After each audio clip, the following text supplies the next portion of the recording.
Track Stitch podcast coming up. We have an epic pod for you today as the summer of Sam continues. An amazing race last night over 800 meters in Hastings. We're going to have a look at the chances of Josh Hoeys and the 800 meter world record coming up next week in Boston. Got a couple of great mailbag questions for you and a few thoughts from the World Cross Country Championships that were held a week ago in Tallahassee, Florida. All that coming up, but first, as always, you guys know the drill. It is the Track Stitch Band. It's the track.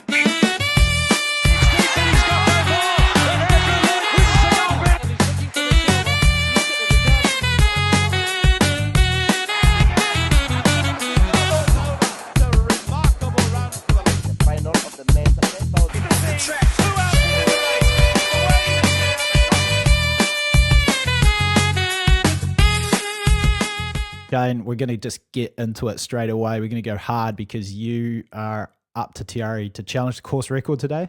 To break 100. Nice. I've got a new putter, though. I've given up on the lab, much to Rose's chagrin, because she bought it for me for Christmas when we first started dating. And the putter has been on fire. Yeah. It's been really good. All right, okay. Gone back to the old spider putter, and I'm loving it. We'll see if we can save you 5 or 10 minutes with the foreplay and the small talk so you can get up there and warm up with the putter better. Let's just dive straight into it. A lot to talk about because last week you weren't here. I was going to do a solo pod, but as you know, a lot going on in life for me at the moment, so I didn't end up doing it. So we got a couple of things to catch up on. I think the first thing we should do, World Cross, we'll go in chronological order to some degree. That was it was last weekend, Tallahassee, Florida. Even though you were on a break, little holiday, did you have any chance to check out the action, see what was going on? Got any thoughts from your side there? I've got a few, but I'll let you kick it off. One of the beauties about this being an avocation rather than a vocation for the both of us is we're driven by our passion, and I've got to say I've got no passion for World Cross, particularly what I read about the course and how manufactured it was. And people said it was like, let's run with rabbiting on about how wonderful it was, but yeah, it's not my area, so I'm not going to try and fake it by saying I was particularly interested. But yeah, it's not my thing. I think it's died a horrible death. Back in the day, you had to go. Yeah. But now it's like a year-round track season, and everyone runs indoors, and all these great like milers. That's where my interests lie.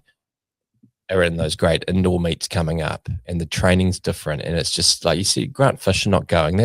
That would have been like Frank Shorter not going to World Cross if it was in the US would have been anathema. So to me, it's just it was a bit meh to me, to be honest. I did read about it, but yeah, I mean, I think you raise a good point with like the indoor season sort of encroaching more on the it's just become more and more prominent, more important for the guys. So maybe that's a reason why there's not as much focus on cross. You know, regarding Grant Fisher, obviously didn't run World Cross. He did get engaged though. I saw that. So maybe that was sort of factored into why he didn't want to do it. But he is running the 2K at New Balance, and then obviously this big showdown in the 2 mile indoors, even though that was a weird one not to run it.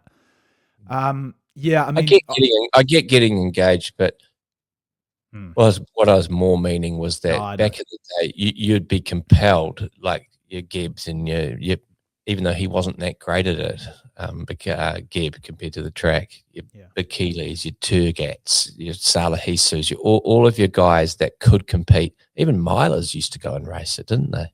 Yeah, and I think it just cutting out the short course race, I think, took that element out of it too, at least having the guys around.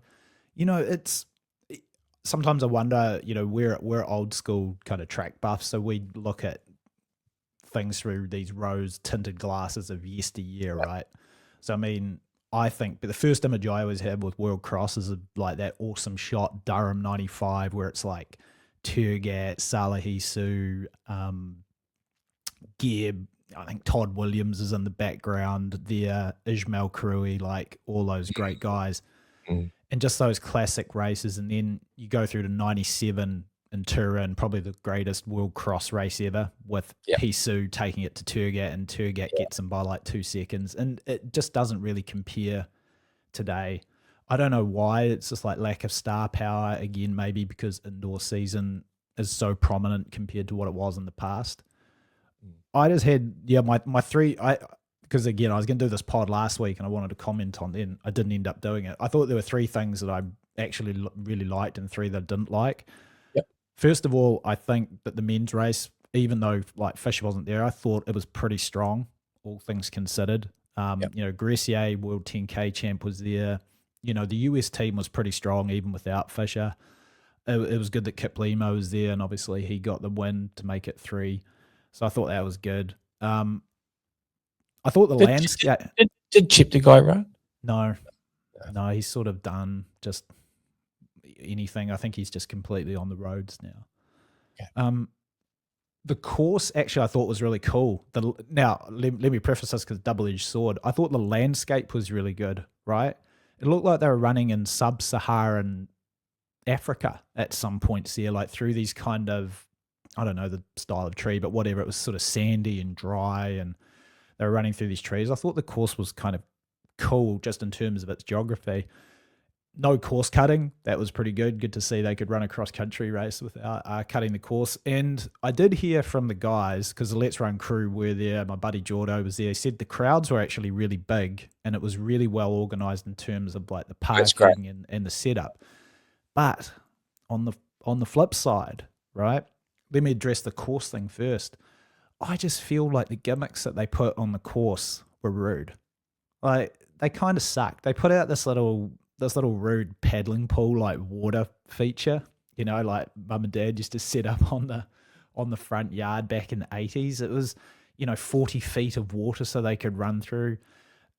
They had this pile of dirt that they just chucked on the ground that was supposed to be like some kind of feature, and then they manufactured a scaffolding hill just at the end of like the home straight. And I just thought, why not just embrace the fact that it's a hard, fast American style cross country course? Like when they had it in Belgium, where it was that year when Paula won, and it was like so muddy. I can't remember the name of the venue, but it's just like embrace where you go. You don't need to manufacture difficulty, or you don't need to manufacture this kind of stuff. I just thought it was a bit cheesy that way. Oh, that's why. But that's why it's got to make up its mind of what it is. I mean, right. You think about these two concepts. You think of if this happened, for example, Ollie Hoare tripping up in a paddling pool trying to win the 4x 1500 or 4x2K, whatever it is, relay race, or Ken Esibekele getting heat stroke or whatever happened to him in Mombasa that year, trying to fend off the Kenyans. Like there's one mythical concept, and there's something that borders on the absurd. And what is it? Is it a plasticized extension of modern track, which is track and field, which is really a track race with man-made implements, and or is it like a hark back to the glory years of the glory of yesteryear, where it is just full on nature, like you said. It's letting it all hang out, and these guys are out battling wherever that country is. If it's the US, historically, what is the US? Their cross country is like the NCAA, which I actually do enjoy. I follow the NCAA. It's great, and it's been that way for a long time, and that is their natural habitat. So you run a cross country race wherever, like you just said, wherever it is, it needs to reflect the surroundings. I that's one of the things that turned me off the most when I started seeing these gimmicky things. I saw Let's Run sort of pumping it up. I was like, what is it? What is this event? Yeah, the classic was the log. They had those logs there with the alligator carvings on it, and one of them I noticed the snout of the alligator was like pointing in towards where the runners were. I'm like, someone's gonna like catch their ankle on that and just like absolutely like eat the dirt. But anyway, no, I think we're in agreement. It's like you want to preserve the purity of like the cross country, of the concept of cross country, and I don't think they did it with all the sort of extra crap there. Two other things I didn't really like: drone camera work. I mean, they must have hired the same company that did Grand Slam track at some point, that was just really nauseating. I'm like, come on, man, if you're going to do this, you've got to do it right. It was so bumpy and choppy. One of the reasons they had to do it, in particular in the women's race and the junior races, they weren't actually that competitive. You know, Ingetich won the women's race by 42 seconds, which is the second largest margin ever since, I believe, Ingrid Christiansen, maybe back at Ellerslie, actually, way back in the day when she won by 44. And it was just jumpy and choppy and kind of crappy. So as a viewer, I didn't think that looked good. But I tell you the thing that was the worst, in my opinion, that the way they did the finishing shoot, they did it as like the extension of the loop instead of doing the start as the extension of the loop. And why that makes a difference is like the presentation on camera.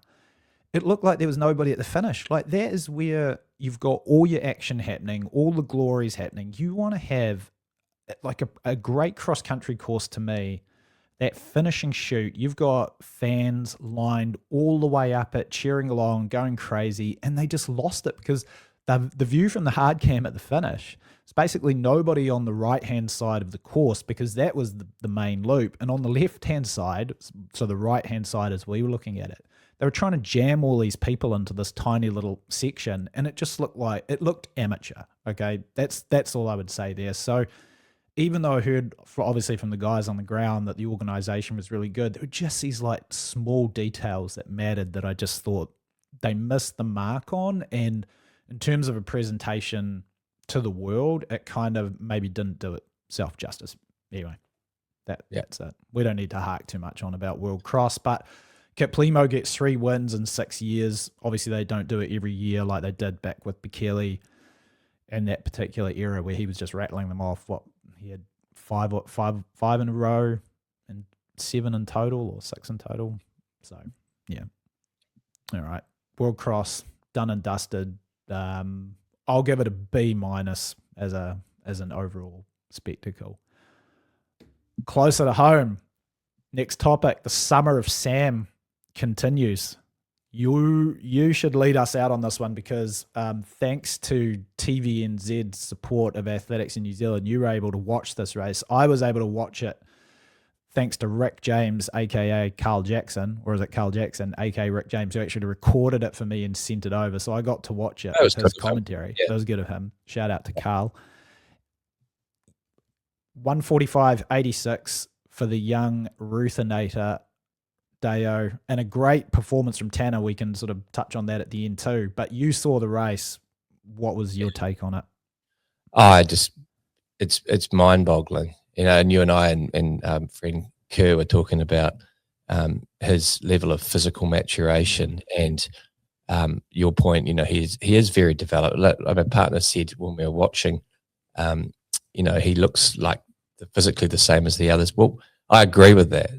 But the thing with that is, if you go back and look at, I remember seeing a picture of Ovett when he was, I think, 17 and ran 145.77 at the European Champs and was second to Lausanne Suzange, and I think he ran 144 in that race. And you look at Jakob when he was younger, and you were, Jason, yourself, like when we competed against you, like and Nick Willis wasn't very, very developed. So I think I take your point, but you can't run those times if you're a weedy kid because you need the power. I just think I still have reservations about, and we've talked about this on the podcast and privately, like how much he is doing as a human as opposed to necessarily as an athlete. Like it's a lot. But I was thinking about this a little bit more last night. You were talking about like LeBron, how developed he is. Well, it's worked pretty well for LeBron. And I think perhaps with people like this, if they're going to be like all-time greats in a sport, it's kind of an unnatural life, as you know, because you lived it anyway. So I don't know. I just think I still worry that he's just doing so much, and he's still a kid. He may be physically mature, but he's still a kid.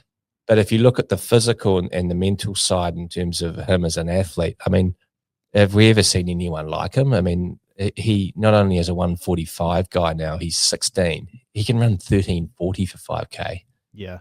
And it's mind-blowing. It's mind-blowing. It's just crazy how every single performance now is just he exceeds expectations every performance. You know, You did have a good point last night, though. You said it wasn't that if you strip out the age, right, and all the Yes. hysteria around him, he ran 146.8 in the schools on his own, Right. night after running 338, and he ran a 217K. You and I Yeah. know, look at those World Athletics, we used to be IAAF point scoring tables, and you say, oh, it's comparable to his other races. But you and I don't agree. Like, to run 217 in the manner that he did, it suggests he could run 145. Yeah. No, Yeah. I think we totally agreed on this point the last pod. That 217, even though it's comparable to, say, a 146 or whatever, it's not really. It's like Not that really. extra strength that you need to do to go through and say 148 and then still run a 28 point or, you know, well, 149 flat and then a 28 point. It's just a different level of strength. And, you know, throughout the week, I text with Craig Kirkwood, who's his coach. We just asked him, like, hey, how's things going? And he asked me what I thought he was going to run. And I sent you guys a screenshot. It said, Yeah. if everything works out perfectly, and I wasn't sure it was going to, because in these kind of races, when you've got pacemakers in there, you never know if they're going to run too fast in the opening 200 and drag the field out too quick. It's the Hawke's Bay, which obviously I know very well growing up there. Sometimes in the summer, the weather isn't good. I said to Craig, I said, if everything's perfect, I think he can run based on what I saw at school. Was that Kirk, that screenshot you showed me? Oh, wow. Yeah, so they think he could run 145 low. Yeah. And actually, when you think about it, if that had been, say, the Grand Prix over in Melbourne, or like a really hot race, it's crazy to say that maybe that could be the limit, or that could be where he's at this season. But I thought he could run 145.8 in perfect conditions. And well, I said that too, didn't I? And I think Stewie said the same. But yeah, like, and it was logical. Totally. But I actually thought it was going to be something closer to, say, 146.5, just because at some point maybe the toll of all this, you know, amazing, exceeding expectation races, and just, you can't just be awesome all the time. But apparently in the summer of Sam, you can, because I was watching him.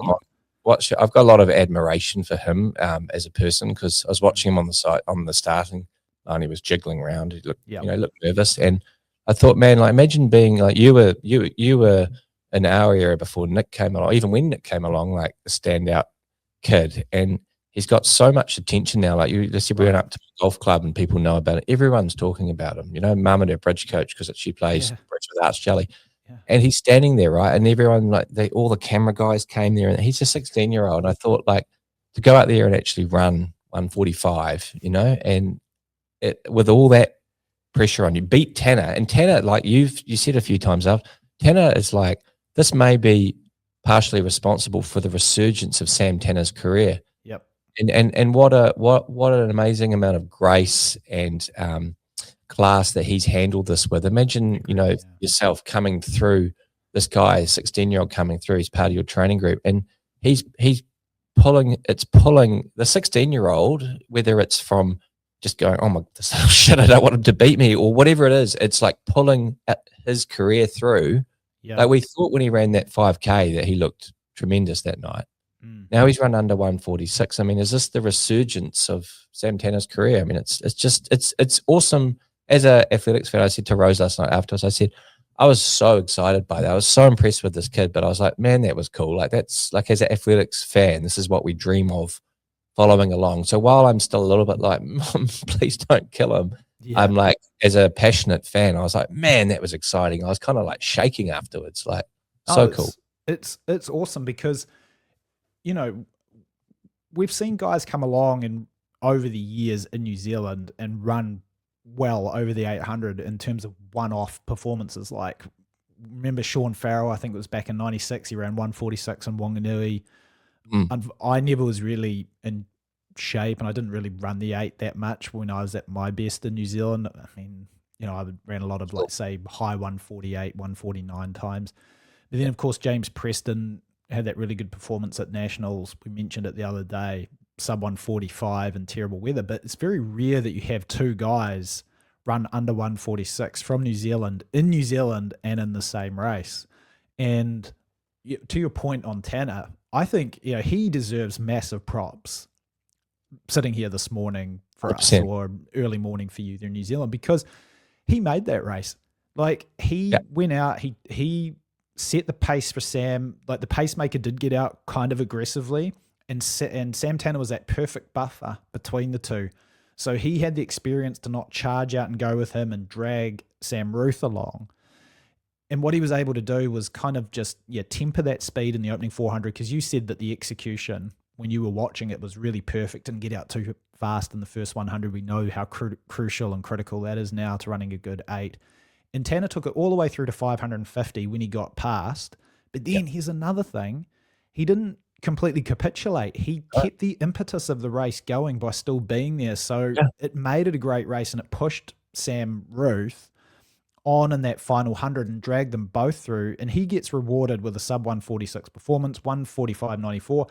And I don't know about you, but I was actually surprised. No, just looking at Tanner and having a sort of hypothesizing what his strengths might be as a runner, I was kind of even surprised that he ran 146.1.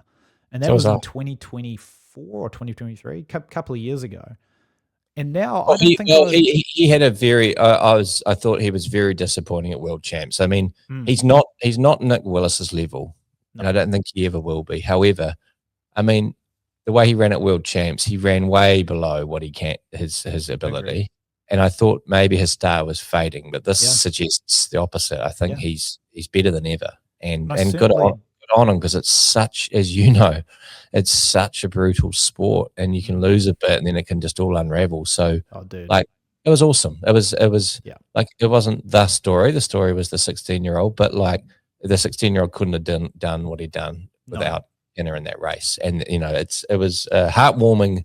Like, track anywhere, but particularly in little old New Zealand, is a massively grassroots marginalized sport. To have it on TVNZ Plus, to have all the people talking about it as a product, that was phenomenal to watch these guys going at it like that. It was so intoxicating. It was so cool.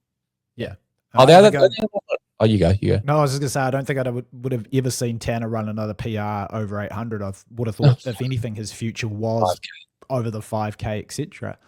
But now these guys run this time, and that sort of segues into this, Wanganui Mile, the fabled Wanganui Mile. We can go all the way back to the 60s, where Peter Snell ran 354.4 in it to break the world record. And of course, we had this great head-to-head between Craig Mottram and Nick Willis back in 2006, where Nick won and both of the guys ran under 353.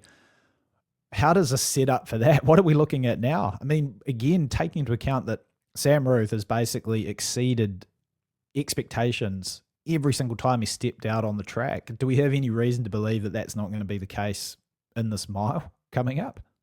That segues into this. This may be a little bit of a hot take. Ooh. And we haven't talked about this before. I was thinking about it. He reminds me a little bit of Andre Bucher, Sam Ruthe. And Andre Bucher was second in the 1500 at World Juniors to Julius Aiken. European, sorry. Yeah. No, it was World Juniors. Was that? Yeah. It was second, or was he fifth? I think it was second. Yeah, World Junior. We went and looked it up. Or maybe it was the Aussie guy, Byrne or Cleary. But he was more of a 1500 runner, and he was also quite good over like 5K. He was like a 1340 or 1350. I don't think it's outside the realm of possibility that Sam Ruthe doesn't end up as an 800-meter runner. Or you think he does end up as an 800-meter runner? Or I don't know, but I just wouldn't be shocked, and he's perfect for it because he's got beautiful running form.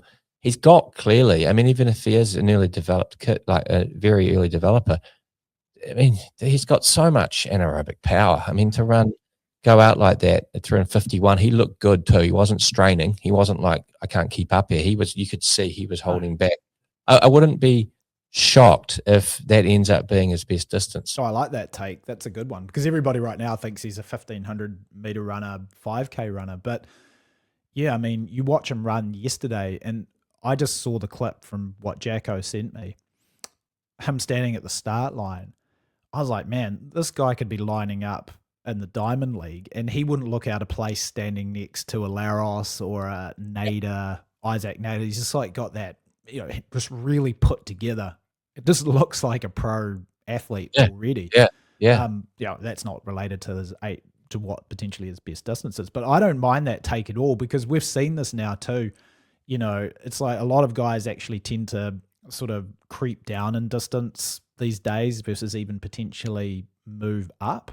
So, I mean, yeah, It's you're a little right. bit different to the old days where, people were always trying to, like, and it was obviously an old fashioned way to look at it. They thought that the person, you'd go for an event where, like, the longest event you could with, and your basic speed would sort of dictate how you would perform, and it would separate the people in that event out. So it's a little bit back to front these days, where the training is aimed, it's better training overall because it's aimed at developing the individual person's aerobic capacity as best possible, and then they run the events that most suits their physiology, rather than looking at it in a kind of simplistic speed and strength way. Totally. So a lot of these guys, like the fact he's a 1340 guy already, a lot of these guys, you have often said, Jason, particularly in the championships with rounds, a lot of them these days are very strong aerobically,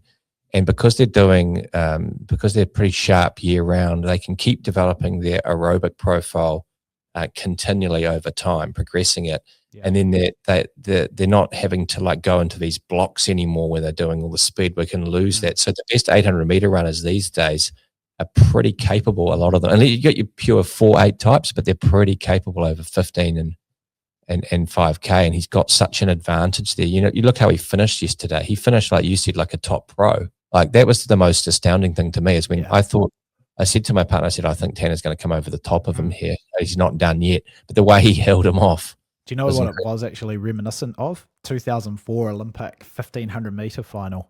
It was a bit.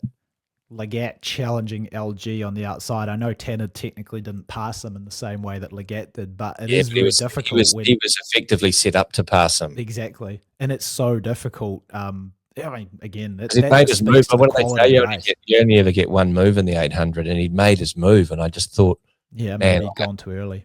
I thought it wouldn't have been a disaster anyway, because he is still, after all, 16 years old. But it was awesome. So I think that's a possibility. But just one other thing I want to say, like, shout out to Kirkwood. Like, he's doing a phenomenal job. I mean, the way he's not just, you can't. My old coach used to say to me, you can't just look at a coach's star athlete to see how he's performing, to measure, because that could just be the guy's a freak. But to, like, obviously get both these guys running, and the way Tanner ran in that 5K, and Sam Ruthe summer speaks for itself, but the way Tanner's performing, and they're running fast over distance, and they're running fast over 800 in the same period. It's pretty cool. We've got a shout out to Kirkwood, because I got a feeling he's a covert super fan of the track stitch. I'm pretty sure he's one of the 48 subscribers. But it is fair. No, he's doing a great job. Okay, we mentioned it earlier, the mile Wanganui. Let's just make a quick prediction, because I've got a figure in my head. I think based on some of our text message conversations. What do you think? I hate the thought of putting pressure on him, but I suppose it doesn't. I don't think he cares what we say. No, he doesn't care what we say. But it's like that whole if you think you're too small to make a difference, go and sit in a room with closed doors with a fly in it. It's like the concept. I don't know. I was thinking about you talking about like 352. I mean, the thing with that is that you talked about that's 337, but you actually have to be a lot better than that. I was thinking about this, like how Adrian Blinko, our mate, ran 335 and 354, and Paul Hanlon was a 338, and then he ran 358. I think you've got to be more like a 334, 335 runner, from anecdotally or intuitively when I know about the history of athletics, to be a 352 runner. It's not very often you'll be only like a 337, 338 runner around 352. Look at Willis. He's a 337, 338 runner. Because I think he's capable of much faster. Oh no, so do I. I think I believe he could run somewhere between 335.5 and 336.5 right now. And I base that on the fact that he ran 338.6 again at national secondary schools in the heats in the afternoon, in some crappy conditions, just random time, 2 p.m. in the afternoon. He ran that 146.8 the day after, and we know that now in that time, basically a month, 5 weeks from that, he's improved considerably. Oh no, Because sorry, I was meaning when you said 352 was on the table, was 337. I think I agree with all this. I think he's considerably faster than 337. Yeah. So, and I think the thing that we've seen with the mile and the 1500 conversion is that just the way that the guys run now, the style of the race. I mean, in the past it was always the 18-second conversion, right? I don't believe that's relevant at all anymore. I think it's shrunk considerably. The guys have just got so much strength now to be able to go from that 1500 through that extra 109 meters. So if I look at him and I'm like, here's a guy who I think could run, let's say baseline 336 flat, I'm kind of looking at a 16.5 second differential. So I think he's right on that cusp of being able to run under 353. It wouldn't, and the way things have gone so far, even me being slightly conservative and tempering expectation, he destroys it every single time. So I'm going to go out and be like, I think he can run 352.8, and I think he's going to. And Tanner's going to be right there too. It wouldn't shock me if Tanner maybe even beat him in this one. Beat him in this one. But yeah, it wouldn't be a bad thing because you put him through. Yeah, exactly. So anyway, that's my prediction. I think they're going to run 352 point in this mile on Wanganui. And the thing that'll be going for them then is they usually do a good job in Wanganui with the timing of the race. They put it, they utilize the floodlights there. They're going to have it at maybe 9:15, 9:30 at night, hopefully. And the mile on Wanganui always has a little bit of magic to it, as we've seen. What was, Webb's was what? Webb was like 147. I don't know if he ran a competitive 5. I know he's very good at cross country as a kid. I mean, of course, that was at the pre-classic, not Cook's Garden, but he can't be slower than Webb was. No. No, and similar development in terms of like that strength and just that drive. Seems like the taps are all on in the right place for him, the same way they were for Webb, and he ran 353.1, and that was at the afternoon in Prefontaine, like not awesome running conditions, because LG won that race in 350 low, which was way below. It was 353.4. Oh. Yeah. Could this be a wager? I thought it. Whatever. He ran under 353.5. Like, it was fast, right? I'm not going to bet you on this kind of stuff because I always lose. Well, sometimes. Apart from Pierre Delise. Okay.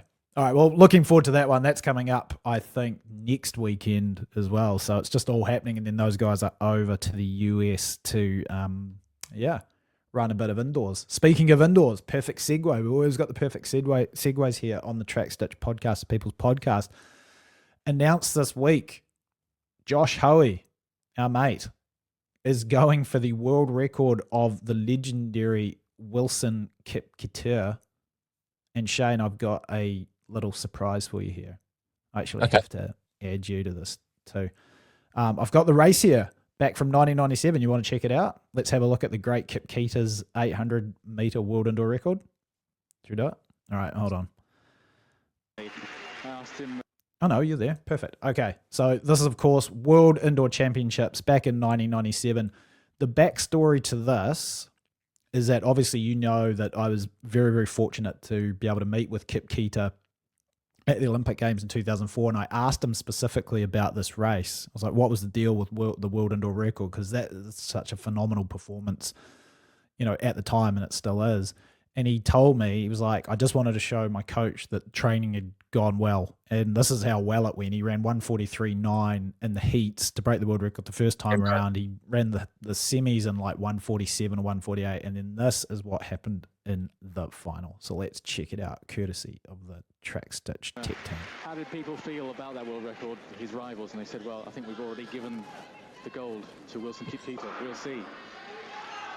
Well, he still has to do his running. He wants to keep out of trouble. Cranny on commentary.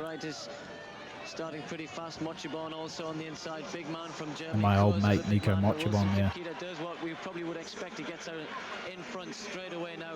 The others, of course, will have to decide whether to go with him. Coors has made that decision that he will go with whatever pace that Kipketer sets, and Kipketer's so relaxed. He really has a very nice motion. Everyone asking me and other people in the stands whether he can break Seb's world record outdoors. I think he certainly can. 24.22. That's inside what he ran Solo. Just look at the in the form, heats, though. and he's certainly Like, not so hanging around. composed and relaxed. Kipketer with So it's Coors like behind him to it bring really us is. They said Coe Mochibon. was poetry in motion, but really Kipketer's poetry in motion, wasn't he? Quick, I have to tell you that 50.2 was his mark in the world record, or somewhere round about that. This is quicker or just about the same. Look at that, Wow. 50.22. I wonder if he's going to do it again. He's striding out. This is the point of the race where he would have to kick hard if he was going to run that sort of time. He's stretching out. Look at already. Ines Coors is gone. Tipperidis. Shout out to Kipketer's going faster. Lithuania's He does run a canny Ines race at the back, Tipperidis in beginning second point place two. there. But Kipketer is already out in front. Stretching those legs. He still looks so relaxed. Margin Leader. Pida in Giving second now. chase. Marco Coors is coming back again. 76.49. He's got a chance. He's certainly got a chance. Kipketer being roared on by this big crowd in the stadium. They're cheering him down the back straight. I mean, Is he just gonna the do it again? composure. It's still Not like he here. didn't strike twice in the same place. Kipketer striding around the top bend. The clock. Keep an eye on it. 143.96 is the world record. He's coming down towards the line now. He's going to be very close indeed. Is he going to get it? He is. He smashed it. My goodness me. 142.68. I can't believe this. That is incredible. 2 world records in the space of a couple of Awesome. days. And that is a world record. Rounded down to 142.68 142. indoors. 67. I mean, if Hoey does do it, he's not going to do it with the same grace as Wilson No. is. He's going to be very much. How good is that? That is just like such a classic memory from our childhood. We've watched that race a million times. It's just like I put my Hitman heart card away. The excellence of execution there from Wilson Kipketer in that indoor 800. But Hoey is going for it. Obviously, he's run under 113 for 600 meters early in the season. What do you think his chances are of getting this time at New Balance in just over a week?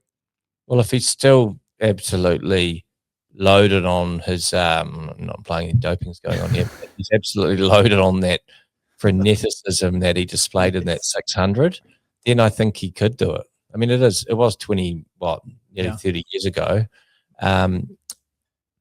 Is he as good as Wilson Kipketer? Well, no one really is. Arguably, Rudisha and him are comparable, but arguably Rudisha's the greatest. On paper, you've got to say he is, but they're comparable. Let's be honest. It's like LeBron, talent-wise, for sure. LeBron and Michael Jordan, right? Something like that. Yeah. But it's like, yeah, I think he can do it. If you look at the 600 in his season last year, yep, I think he could run under 142.67. I mean, I think physiologically he's got the engine to do it, and clearly he's motivated, and clearly he's going to run through a brick wall to do it, because we've seen how these go with Josh. The only thing I just wonder indoors, when you start wanting to run deep under 143, I know I mentioned it and when we're just watching, the form is so important on these tight banks of the indoor 200.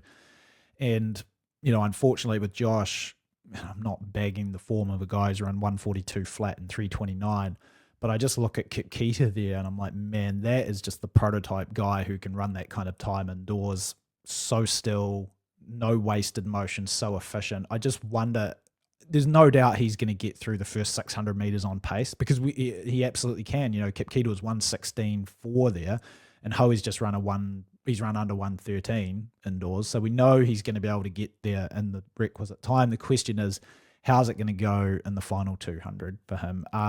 Is he going to go Laros world champs in the final 100, and the nuts and bolts are going to, start shaking loose or not? So I don't know. That's my only question there. I wonder if he can just hold it together to be able to run that kind of time. But it's going to be exciting. Once again, this is a great time to be a track and field fan. Yeah. Yeah. So any other thoughts from your side there?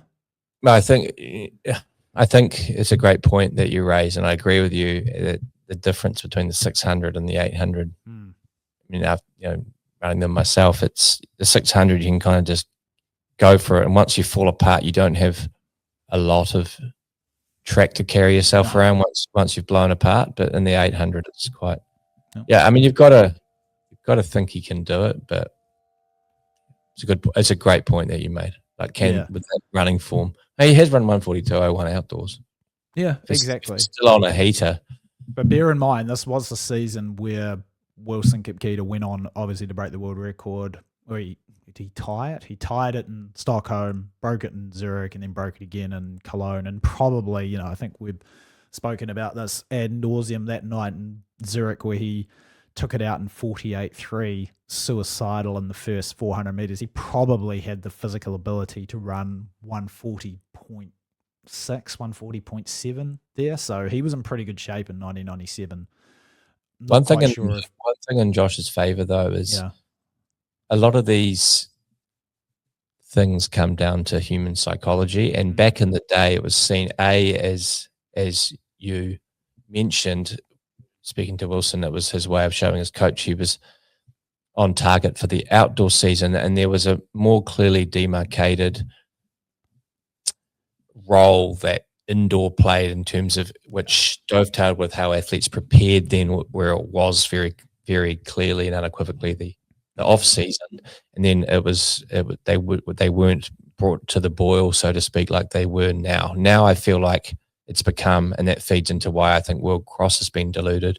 It feeds into a kind of year-round fiesta where everyone's displaying their wares constantly. So I think psychologically there's less of a divide between the two, and because so many people now have run fast at various distances indoors, I think that psychological barrier has somewhat been diminished. No, I'm not saying that means he'll definitely do it, because it's a great record by a great athlete, but I think it's not as much of a gargantuan mental upheaval to run it as it would have been in, say, 97 or 98.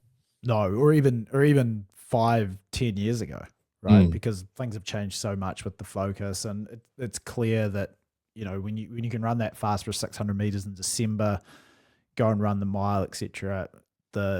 He's really kept the fire kind of stoked all the way from the end of the outdoor season through indoors right now. So, I got a figure in my mind. I feel like he's going to become the second man to run under 143 here, but I don't think he's going to get the record. So I think he's going to fall just a little bit short, because it is still hard to break world records, especially over, I'd say, Olympic distances, even though it is indoors. I think it'll just be tough for him, but I'm going to give him a really good chance. I think he's going to be on pace, and then maybe I wonder if the form will catch up with him a little bit.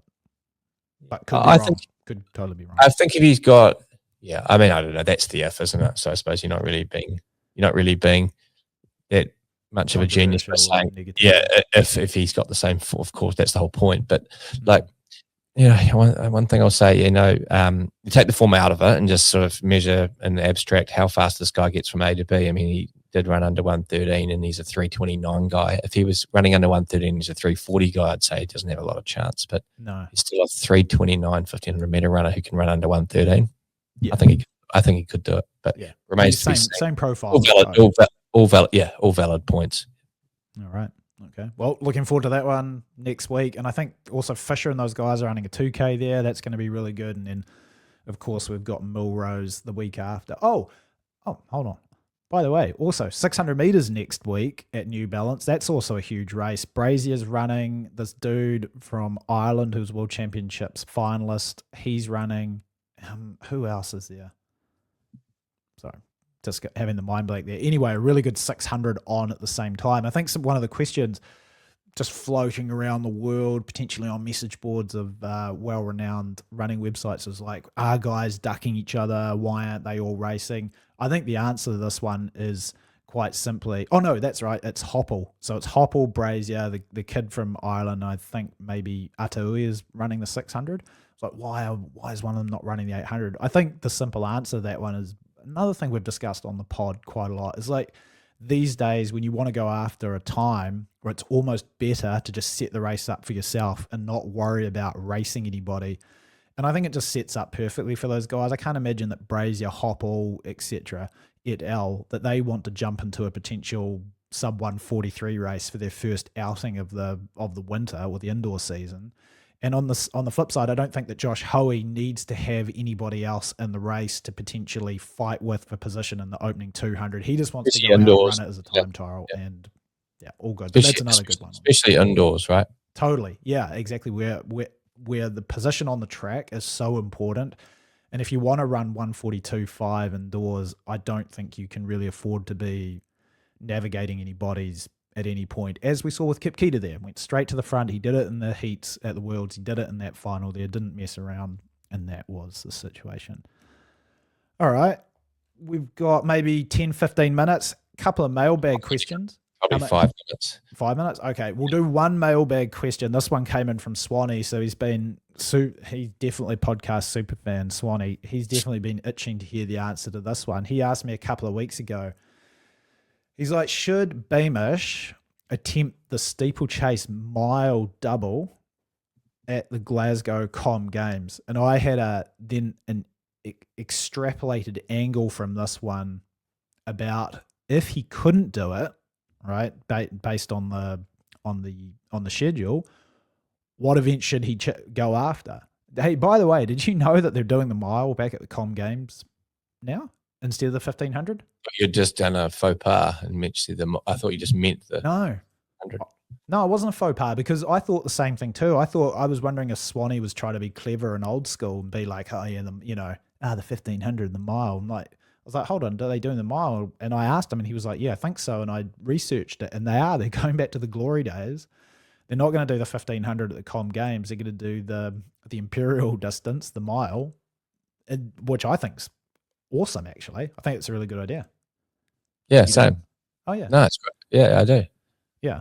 So, do you think he should do both? Do you think he should attempt both? No-brainer. Just run the mile. Who cares? The Com Games, unfortunately for Com Games, I don't think any of the organisers will be watching our podcast, but maybe. it's Com Games is kind of done as an event. Unfortunately, yeah, it is. And so, bringing back like the mile is cool because it may elicit some memories of yesteryear. Yeah, where especially for the boomers watching track, which we're almost becoming boomers. Yeah.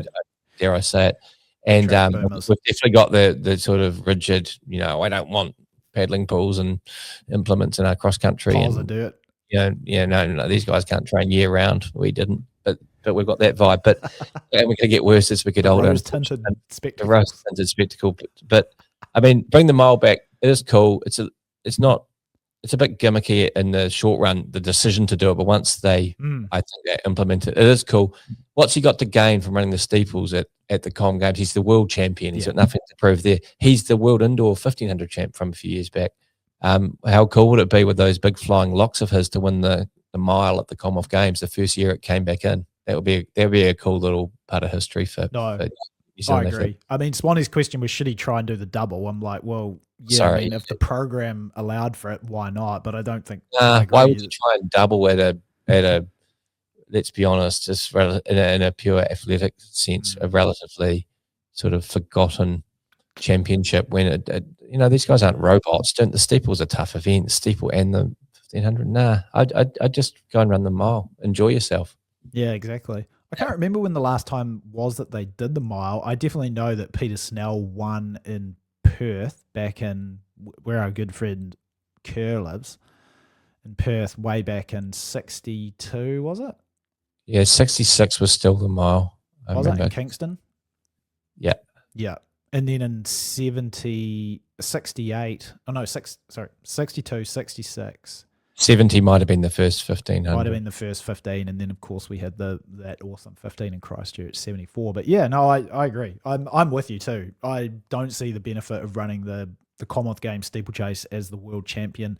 Kenya's not the superpower that it once was in the event, so who knows who they're going to send anyway. But it shouldn't really matter. I think like the mile is still this prestigious distance worldwide. And again, totally, I think it's really unique that they're doing it. I think it's a great idea by the games organizers, because you're right, they do need to inject something new. It's not really, it's kind of like, it's not innovative, but it's kind of, yes, you know what I'm saying, right? It's cool to go back to it. So if he could do that, and I think the race will set up for him absolutely perfectly with his his ability. So, yeah, there you go, Swanny. We've signed off on it. He should just not even bother with the steeplechase. He should just do the mile. All right. Are there any more mailbag questions? Well, there was, but it was kind of a big one. I'm going to throw this out there because it'll give us something to dive into next week, because the challenge is this. Got a question from female viewer. And I know that we are apparently the demographic analysis come in. We're the number one podcast for women between the ages of 45 and 60 who love in-depth track and field conversation. And this question was a little bit of a jab. It was kind of saying you guys tend to focus a lot on men's running and men's middle distance running, which we'll take on the feedback and the criticism, but I do I'm not think sure about that. I think we've covered a lot of a lot of stuff around Keely and Cabal, Fem Cabal, Faith Kipyegon. So anyway, but we'll take it on the chin. That's fine. We're the people's podcast. We embrace feedback. The question was this: who is the greatest women's middle distance runner of all time as of today? Is it Faith Kipyegon or Sifan Hassan? Now, I think this is too long a topic to discuss now because you've got to. I've got 7 or 8 minutes. Okay. So yeah, I reckon we could do it. You want to do it? We'll try it. Okay. So, off the top of your head, because I did prepare for this. I was going to do it on the solo pod that never happened. But what's your take on this one? Hassan or Kipyegon? It's such a difficult one. Yeah, well there you go. So we can't do it today. Do you want to percolate for a week, or do you want to? No, I don't think there's any thinking I'm going to do is going to reconcile it. All right. Yeah. I've got like 2 pages of notes because I was really interested on it. Because I'll tell you what my first take was that it's Kipyegon. Well, just tell me what you tell me. Yeah, you can. I'll tell you what I'd put. And I've got 10 minutes. I can do 10 minutes. I'll tell you what I had, and so I broke it down. I'll try and do this super quickly. It's okay. One of my goals for this year was to be more succinct. I broke it down into kind of range, like what the relative ranges of both these athletes are, kind of just their straight up performances. This was really interesting. I looked at the world records, and then I looked at kind of accolades and big events, and then just also had a look like moving forwards, what their careers would look like. So obviously the edge in kind of range goes to Hassan. She's been world champion in the 1500 meters, Olympic champion in the marathon. Kipyegon, 1500 to 5K, right? So, just as pure range, Sifan Hassan has done things that we've never ever seen before. Certainly not on the men's side. You have to go all the way back to like Zatopek and Paavo Nurmi, right? To have a comparable sort of thing. Kipyegon ever won a world or Olympic 5,000? I know she didn't win the Olympics. No, she got second. In the Olympic 5 to Petrus Chibet. Yes, and also ever run in the worlds as well. Yeah. What's that? In the worlds, yeah. Yeah, so she's never won a 5K at the worlds. Shano, this is a really interesting one for you, because if I said to you, just what's your intuitive feeling in terms of and we go to the tables for this one just to get a reasonable idea of the levels of performance, who would you say has got like the best top end set of performances points wise across their spectrum of events? Well, out of the two of them. Yep.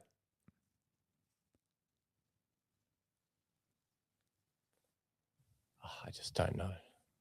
Because my initial thing was no, out of the two of them, nothing is going to trump Kipyegon's 3:48.68. Right, over the 1500. I would have thought that was by far the best performance. And then when you look at what she's run over 3K and even that world record over 5K, I'm like, she has to be like, just in terms of pure performance level, she has to be higher. But listen to this one, right? So over 1500, Sifan Hassan's point score 1272, over 5K 1256, but over 10K in the marathon 1298. And the 10K and the marathon, the 2:13 that she ran in London, 12:99. Kipyegon, 1500, her best performance is that world record, 12:99. So they've got comparable top end, like relative performances there. Over the mile, 12:87. The 3K, 12:91, and the 5K, 12:72. So I'll summarize that. The average for Kip Yegon across her main events, point score 1288, and for Hassan, it's 1281. So it's a slight edge to Kip Yegon there in terms of just like quality of performance, but it's definitely not as high as what I thought it was, because I was like, man, Kip Yegon's going to blow her out of the water on this particular metric. So that, going through my two little, range and performance, right now it's 1-1. But I thought that was a bit surprising. You surprised to hear that? Yeah, I am. Yeah. I would have thought she was well ahead. Okay. Next one, we'll go quickly. World records. So Kip Yegon's been the world record holder in all of her main events, and I'm also including the 3K there because, we discussed that when she ran. It's a shame that she's not, the record holder. Wasn't going to get that 8:07 ratified. So she would be the current world record holder of the 1500, the mile, and the 3K. And she also at one point was the 5,000 meter world record holder. Hassan's only broken one world record so far, and that's in the mile. And Kip Yegon's blowing that out of the water. So now the edge goes back to Kip Yegon. And my next one here were the accolades, right? So Hassan, this is just where it gets so crazy. 12 medals across the Olympic Games and World Champs starting in 2015. Guess how many medals Kip Yegon has had across the Olympic Games and World Champs starting in 2015? It's loaded. I'll just answer that for you. It's very difficult to 16, 15. It's also 12. Wow. It's also 12. They've in terms of like hardware haul from these major championships, they've had the same. And this is where it gets really crazy, because you look at Kip Yegon, right? Olympic 1500 meter three-peat, the only human being, male or female, to have ever done this over 1500 meters. She's got a 1500 meter four-peat at the Worlds, which matches LG on the men's side. She also has 2 silvers. One of them was behind Ginzebi Dababa, so she really could be sitting here with 5 World Championship medals so far. And she's got those 2 5K silvers behind the world record holder Chibet. But Hassan, man, like you think about those crazy triples that she pulled off really successfully. She's been the Olympic 5K, 10K, and marathon champ. And she's walked out of the Olympic Games twice with 3 medals. So, of course, she did the 5-10 double in 2021, and then she got bronze in the 1500.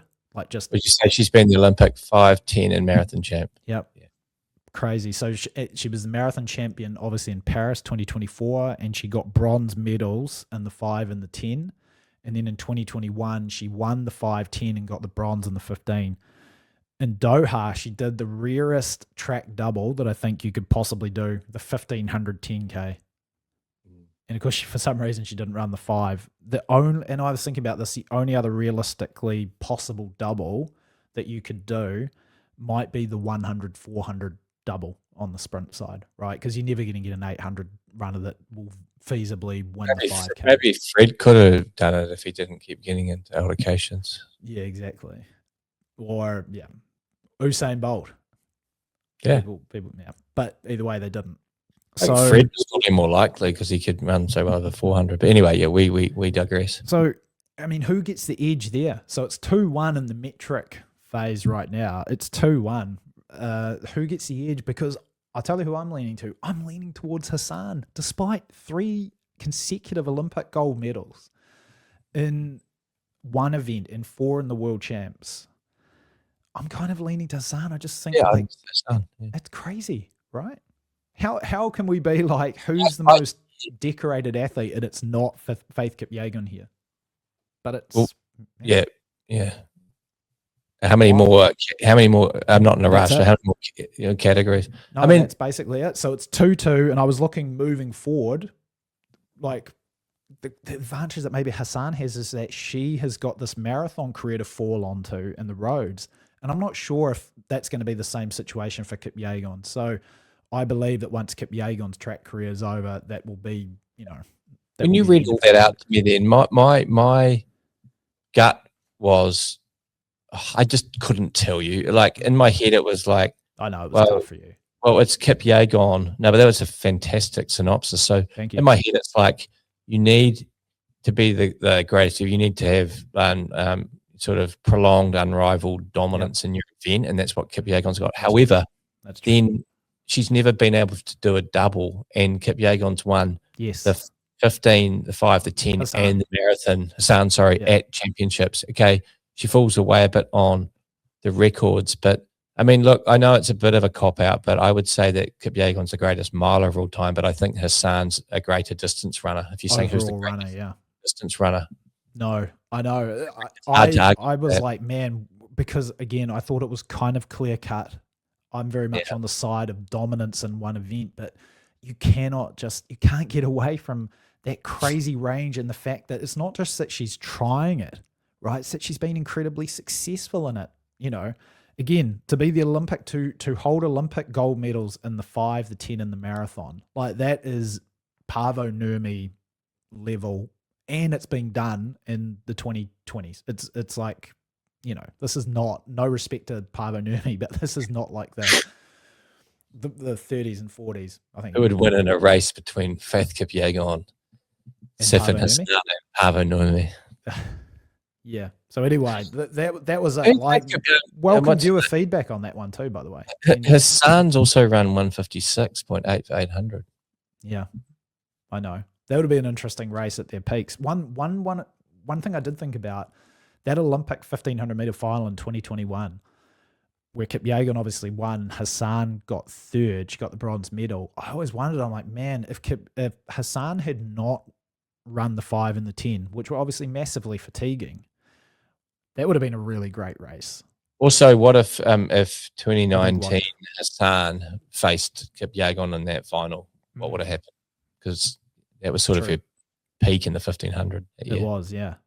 So in that Tokyo final 2021, Kipyegon's PR at the time was like 151. Oh, sorry, 151. 351.04, something like that, and Hassan was 351.9. So they were kind of comparable in terms of the PRs, and yeah, it's a great what if, but yeah, man. So I thought that was a great question because you don't really think about it a lot, and it got me to dive into the numbers behind both of them. And the one I was really surprised at again was just the levels of performance. I didn't realize that Hassan's level of performance over 10K in the marathon was so good, but when I think about it, 2:13 is obviously incredible. And also it's been that stupid 209. I mean, it's been it stuffs, you know, when they say one kid ruins it for everyone else. Like, it's like, yeah, it has. now in your head you think, oh, but it's a long way off. But that's a fiction.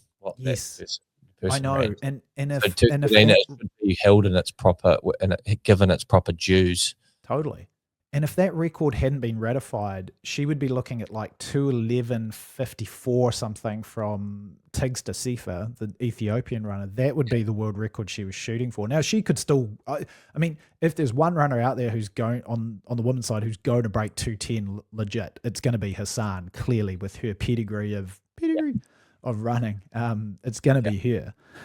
But it's such a bummer because, you know, she could conceivably have that world record within, you know, not easily, but within the next couple of marathons. But yeah, anything under 2:10 kind of sucks. So Seb, if you're listening, do the right thing and get that 2:09.56 or whatever out of the books. Very good. Good. Well, awesome. All right, mate. Well, thanks for sticking around. I know you've got a new car, so with plenty of oomph and torque in it, so you're going to be able to get up to Tiari on time anyway, mate. Yeah, very good. No, that was good. Enjoyed that one. We covered a lot today, from World Cross to the Summer of Sam. A couple of mailbag questions. Swanny's happy. Our Sylvia, our female contributor to the mailbag, she's happy too. We've now sort of answered the call on She's good like that. Good like that. All right, mate. Hey, thanks for being here. Great to have you back as well. Are you going to be around next week?